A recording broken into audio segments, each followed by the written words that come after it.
Battlefield, one of the greatest first-person shooter series ever created.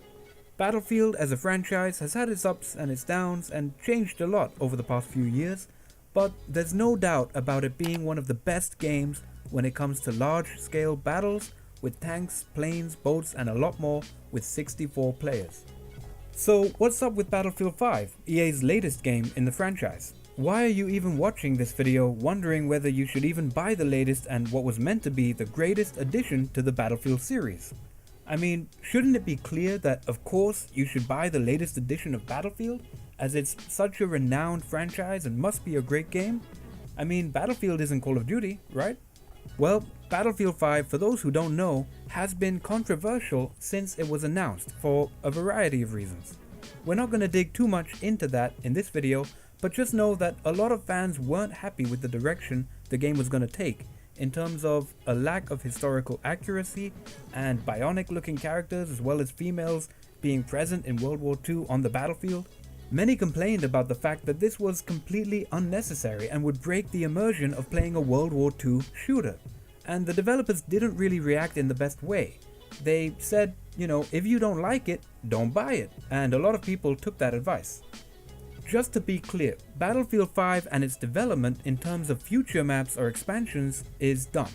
The developers are no longer supporting this game or working on any new content for it, so it won't be getting any new updates, as they're all working on the next Battlefield, which will probably be released in late 2021 or early 2022. But Battlefield 5 today is a much bigger game than it was at launch, and has had a ton of updates and free content added to it since release. And a lot of these new maps are where Battlefield 5 truly shines. But moving forward, what is Battlefield 5 like today? If you were to buy the game as a brand new player, would you enjoy it? Well, in a lot of ways, it's actually an incredible achievement. Now, I'm not saying it's as good or better than other games in the Battlefield franchise, because it's not, but especially if you've never played any Battlefield titles before, Battlefield 5 is a game that can truly immerse you like few other games can. The gameplay mechanics are generally solid and the gunplay feels good. The maps aren't all good, but there are some great ones, which is what you'll find most full servers playing on. What really stands out in this game and the Battlefield series as a whole is the immersion. The graphics are superb, and on the really beautiful maps like Wake Island and Pacific Storm and others which were added as free content to the game, it truly is amazing. You don't get this true level of immersion in many big action-packed games with as many as 64 players running around and planes flying in the sky, bombs being dropped all over the battlefield, and tanks being a major threat to infantry. There's just something about this game and the level of detail that's gone into crafting a truly immersive experience for the player that keeps a lot of players coming back. Call of Duty Warzone is a great game too, and I've enjoyed my time playing it a lot. But the immersion of being in a true war doesn't really come close to Battlefield's take on the genre. Now, Battlefield 5 isn't perfect by any means, and the immersion can be broken at times, especially when seeing female soldiers all around and thinking to yourself, hey, this isn't really how it was. But in terms of the graphical fidelity, sound design, explosions and dynamic weather effects, Battlefield 5 is truly another brilliant Battlefield game. It's not perfect, that's for sure, but it isn't a bad game by any means. Just check out this clip and you'll see what I mean when I say Battlefield 5 is as immersive as any other Battlefield game to date.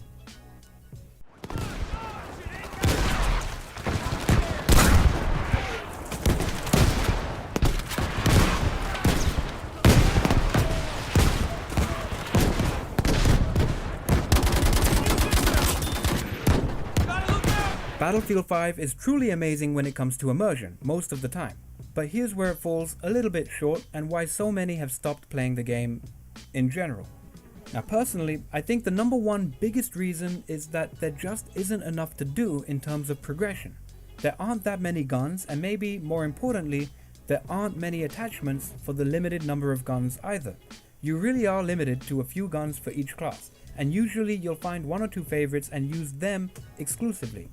All you can do if you keep playing with a favorite gun is level it up to 10, and that's it. Just 10 levels per gun and you'll unlock a handful of attachments and some basic gun perks, and after that the gun will be stuck at level 10 and you won't feel like you're really progressing in any meaningful way when playing the game past that. The game really provides no incentive to play or win apart from the general sense of having played well or won a game. Games get boring after a while unless new content is added and progression is made in some way over time, and this is an area in which Battlefield 5 is truly lacking. Apart from a lack of a feeling of progression, the lack of guns and attachments means that nothing really changes over time. If you get bored, you can't really change up your playstyle all that much.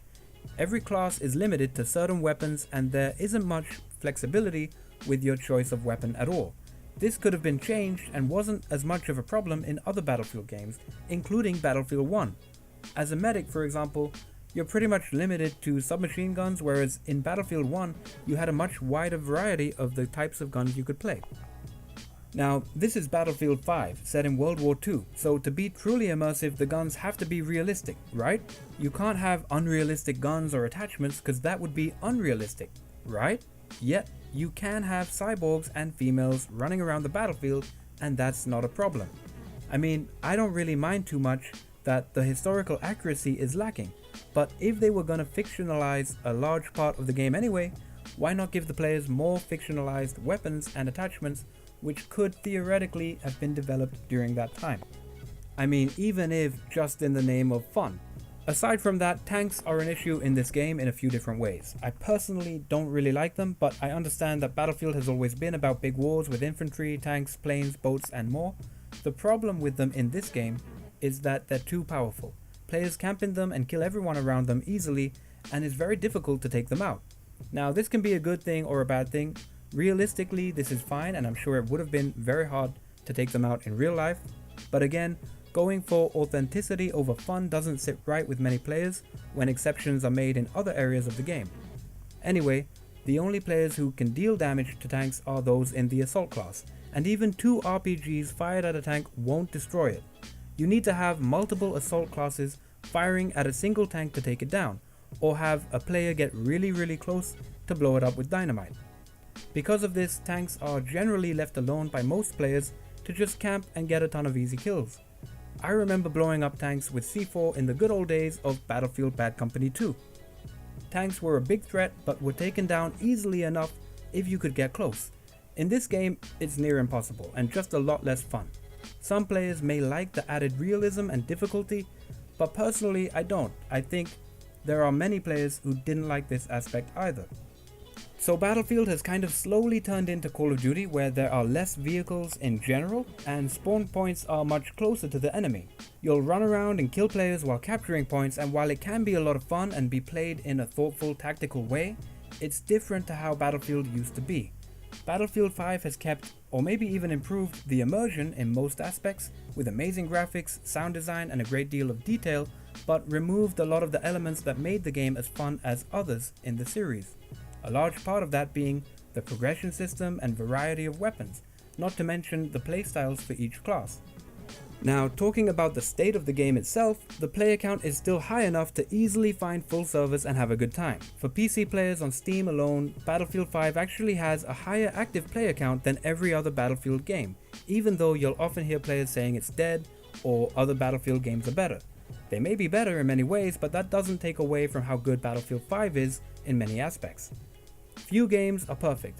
Hackers are apparently a problem in Battlefield 5 as well as every other Battlefield game, but I haven't seen them personally. I haven't really noticed any, and it hasn't affected me yet. In some matches, I've seen players with 30 kills and maybe 3 deaths, but they could have just been playing well or, camping in a tank. I'm not saying there aren't hackers, as I'm sure there are, and it could be a problem, but I haven't found it to be a problem so far for me in all my time playing Battlefield 5 since release.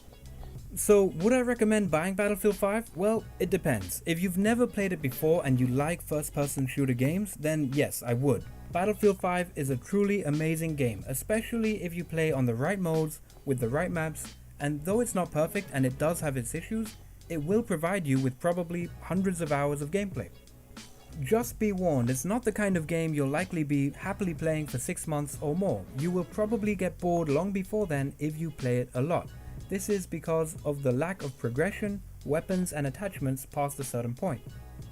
Now, if you do pick up this game, I strongly recommend you play on Wake Island or Pacific Storm. They are both great maps and 2 of my favorites that I'm pretty sure you will enjoy.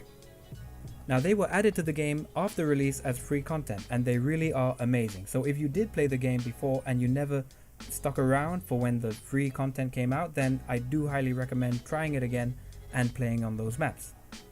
If you have played Battlefield before, I would still recommend buying this game as long as you know what to expect. Expect great maps and a great level of immersion with a new setting and new weapons without too much in the way of progression.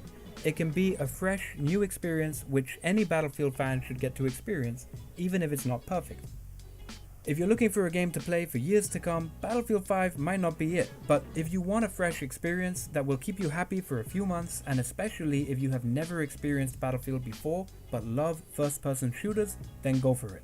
It truly is a great addition to the Battlefield franchise, and I think everyone who likes first-person shooters should at least try this game.